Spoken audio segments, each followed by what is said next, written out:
Are you an artist or creative person who hasn't yet found your big break? Are you having a rough go at making your dream job a reality?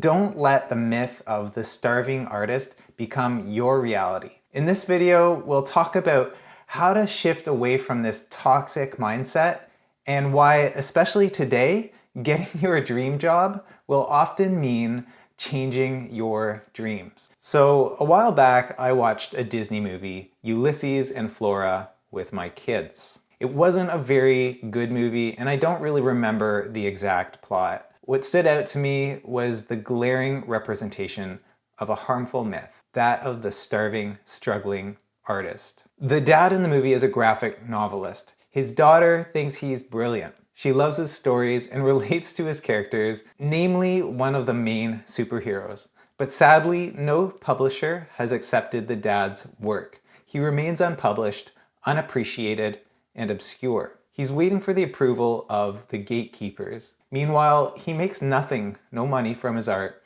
and so he works at Walmart, oppressed by his obnoxious store manager. What bothers me about this setup is that there's no in-between. The artist is either approved and accepted by the gatekeepers and therefore a success, or he's a bottom of the barrel nobody, a total failure. His skills have one home, and that's in his narrowly conceived idea of his art, namely an industry-approved published graphic novel.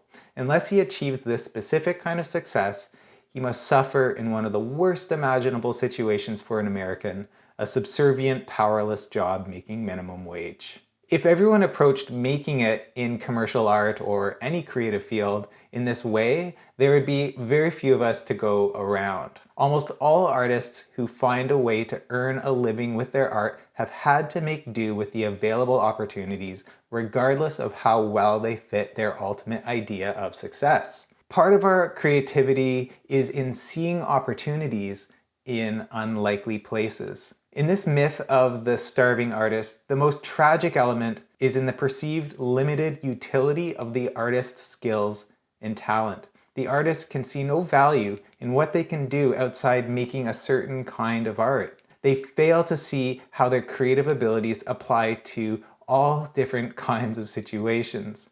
If the starving artist is creative, it isn't a very intelligent kind of creativity. Creativity is about solving problems within constraints. Not being accepted by the gatekeepers is a kind of constraint. Not being well known or appreciated is a constraint. But on the other side of constraint is opportunity. Intelligent creativity says, I may not get to do this one thing, but I can definitely be useful in doing those other things. Seeing opportunity, taking an interest in a wider view of life, being curious, being driven by the challenge of solving problems, these are the hallmarks of true creativity. Very few of us win the creative lottery, as Creative Pep Talk podcaster Andy J. Pizza puts it. We don't get the dream job right away. We don't go viral with our first effort. We don't gain hundreds of thousands of followers by only chasing one narrow vision. Not most of us anyway. To those who do, I tip my hat, but to everyone else,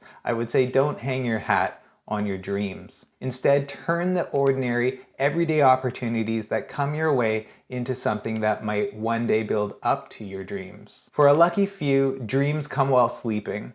For everyone else, they're seized with our eyes wide open. Creativity is alchemy. We turn lead into gold. We transform the untenable into the unbelievable. Practically speaking, if you're at the beginning and you're hoping to make art for a living, here's what you can do. Yes, have a dream job in mind. Have that as your driving vision, but also have an open mind. Be prepared for a winding, unpredictable path to that dream.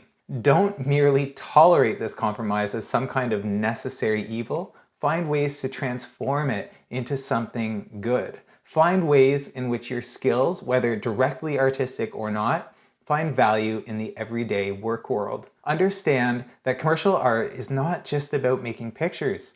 It's not just about having talent or technique. It's about other skills and traits like problem solving, writing, administration, communication, facilitation, leadership, empathy, and so on.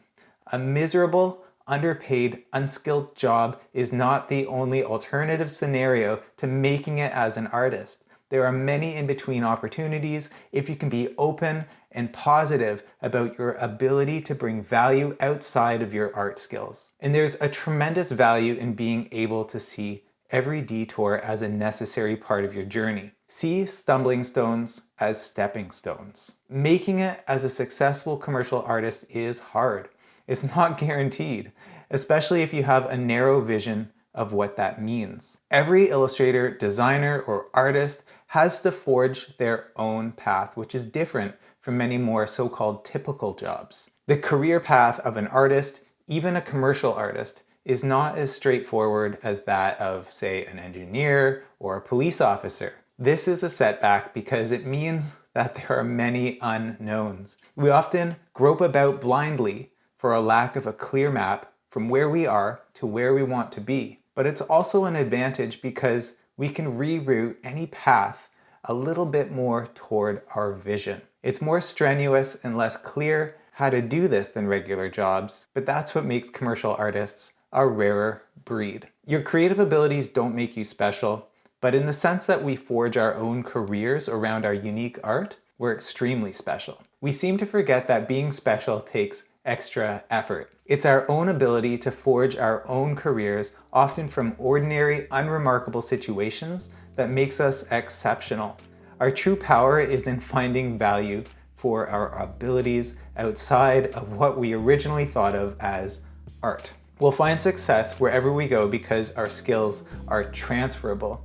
The ability to thrive in any soil is how most become successful. On the other hand, struggling, starving artists are probably more commonplace. Sadly, they're not the exception, but the rule. The myth of the starving artist becomes reality because so many artists believe it.